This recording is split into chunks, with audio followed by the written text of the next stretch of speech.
Bismillahirrahmanirrahim. Alhamdulillahirabbil alamin wa bihi nasta'in ala umuri dunya waddin.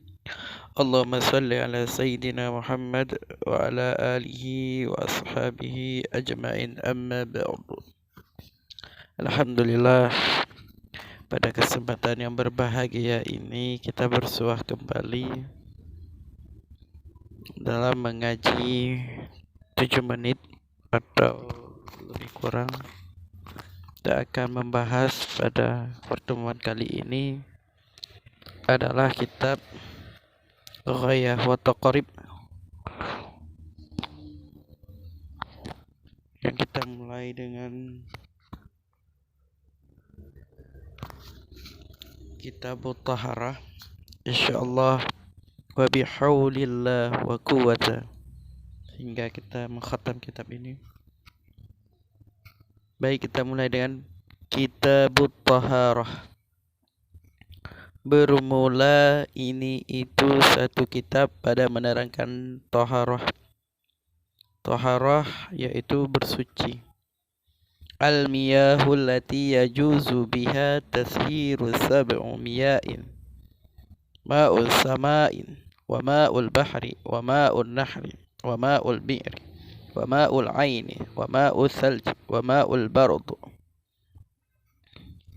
Bermula air yang boleh biha dengannya air, tathir oleh bersuci, sab'un itu 7 segala macam air.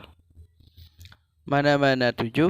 Ma'un sama itu air langit, wa ma'ul bahri dan air laut, wa ma'ul nahri dan air sungai, wa ma'ul bi'ri dan air sumur, wa ma'ul aini dan sumber air, wa ma'ul salji dan air salju, wa ma'ul bardi dan air embun. Jadi pada hari ini kita bahas tentang masalah macam-macam air. Artinya kita gunakan air tersebut maka bisa menyucikan tubuh kita dari hadas dan daripada najis. Jadi air yang bisa menyucikan itu ada 7 macam yang disebutkan di sini. Ada air dari langit dan ada air yang keluar dari bumi. Jadi yang pertama disebutkan air langit, artinya air hujan. Air hujan walaupun keluarnya merah tapi warna lain tetap bisa menyucikan sesuatu benda yang bernajis, yang kena najis, dan badan yang berhadas. Begitu juga air baharin, air laut yang ada dalam bumi, maka bisa bersuci air itu. Dan air sungai, yaitu air yang ada di sungai, artinya yang ada di bumi, maka air tersebut bisa kita suci. Selanjutnya wal ma'ul bi'rin, dan air sumur.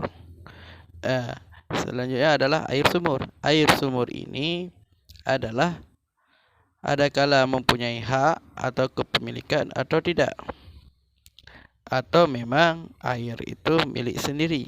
Maka kalau kita berwudu atau berhadas kita membersihkan, menyucikan dengan menggunakan air sumur, maka tetap sah. Beda halnya kalau seandainya kita mencuri dari air tersebut yang memiliki kepemilikan, tetap wudu kita sah. Tapi yang dosa tetap dosa karena mencuri, karena dipilah-pilah itu masalahnya. Begitu juga mata air, yaitu mata air dari sumber pegunungan atau air dalam tanah yang keluar, yang dipancur. Dan selanjutnya wa ma'ul salji, ada air salju, air yang turun dari langit. Dan air barad adalah air yang keluarnya atau dia turun waktu mau mau mendekati fajar kadhib atau sadik, dia akan keluar air itu. Kemudian bermula air ala arba'ati, itu 4 segala macam. Jadi pengarang kita mengatakan bahawa dari kesekian 7 air tersebut membagi kepada 4 macam airnya. Jadi ada air mana-mana 4: tahir, mutahhir, ghairul makruhil, istikmalus, wa huwal ma'ul mutlaqun.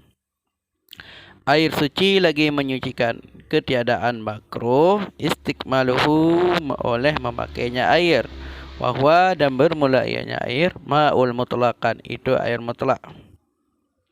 Jadi air yang pertama adalah air suci, lagi menyucikan. Akan tetapi tidak makruh kita menggunakan air itu. Maka air yang demikian itu dinamakan air mutlak. Arti suci, dirinya air itu memang suci.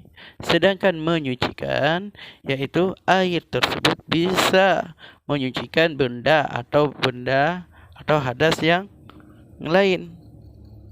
Ya, akan tetapi kita menggunakan air itu tidak makruh. Karena ada air yang juga makruh nanti ke depannya, yaitu berarti air suci lagi menyucikan dinamakan air mutlak. Selanjutnya, wa tahiru wa mutahhiri tahirim makruhin istikmaluhu wa huwa ma'u musyammasun. Dan bermula dan mana-mana 4, yaitu air suci lagi menyucikan, akan tetapi makruh menggunakannya air. Dan dinamakan, dan bermula ianya air, ma'ul musyammas. Dan bermula ianya air, itu air musyammas. Jadi ada air suci lagi menyucikan, akan tetapi makruh kita menggunakan air tersebut. Salah satunya contoh dibuat di sini, yaitu air yang dipanaskan oleh matahari. Jadi ada tembaga atau besi. Wadah kita terbentuk dari besi. Maka besi itu dipanasin oleh matahari. Ada air dalam wadah tersebut. Maka air yang dipanasin dalam wadah besi oleh matahari, maka menggunakan air tersebut suci lagi menyucikan. Akan tetapi makruh. Kenapa makruh? Kalau dalam kitab-kitab yang tinggi dijelaskan, karena makruh itu disebabkan karena ditakutkan. Ditakutkan menyebabkan penyakit sopak, atau lebih parah daripada demikian. Karena kita gunakan air musyammah itu, karatan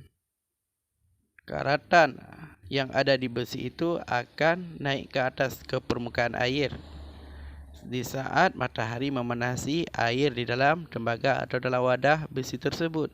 Maka kenalah kulit.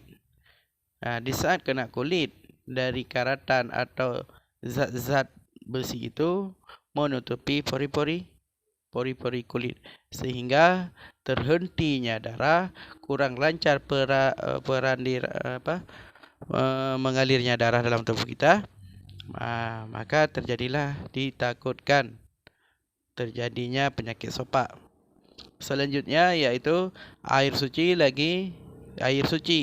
Wa tahirin ghairil mutahhirin wa huwal ma'ul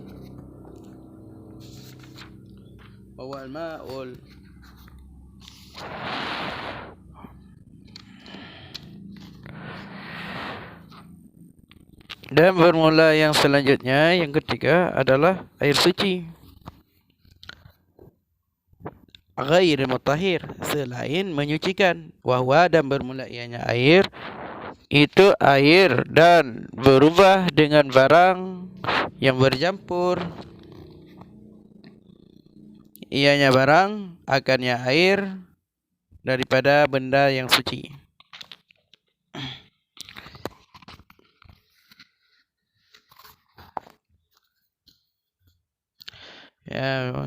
Dan bermula ianya air dan berubah ianya air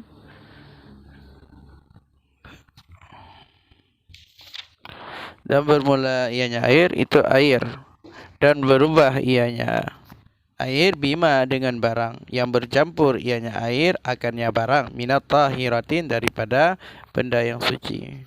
Jadi ada air ya, ada air yang suci tetapi tidak menyucikan. Dia air yang berubah dia disebabkan karena air tersebut bercampur dengan benda-benda yang suci. Misalnya ada air tapi bercampur dengan benda suci, tapi air itu dikatakan suci, akan tetapi dirinya air tidak bisa menyucikan benda yang lain seperti kopi atau air lain atau air sirup atau air yang keempat yaitu ma'il najis, itu air najis. Wahwa dan bermula ianya air najis itu alladzi air yang masuk fihi dalamnya air najasatu oleh najis. Wahwa dan bermula ianya air duna kullataini.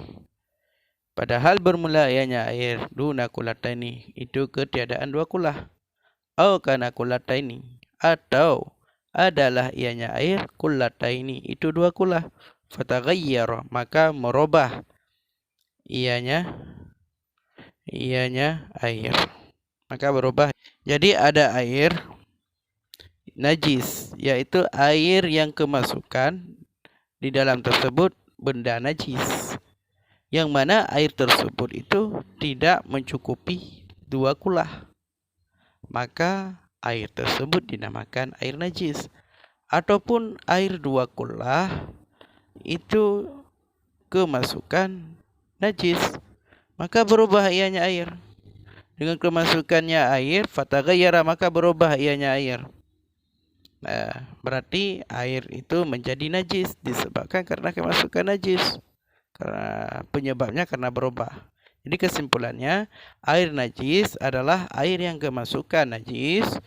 Padahal kalau misalnya dua kulah berubah air, maka itu najis. Kalau misalnya enggak berubah air, dua kulah, maka air itu masih suci.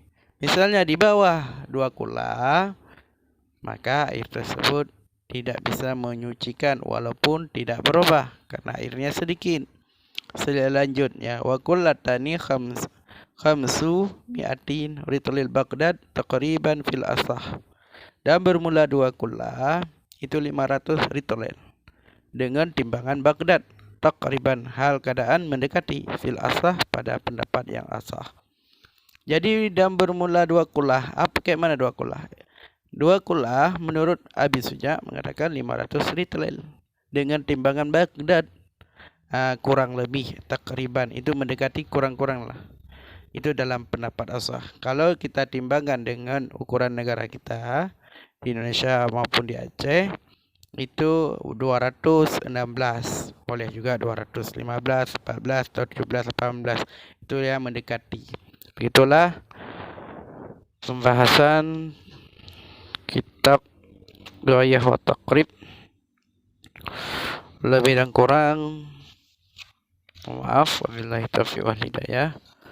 Assalamualaikum warahmatullahi wabarakatuh.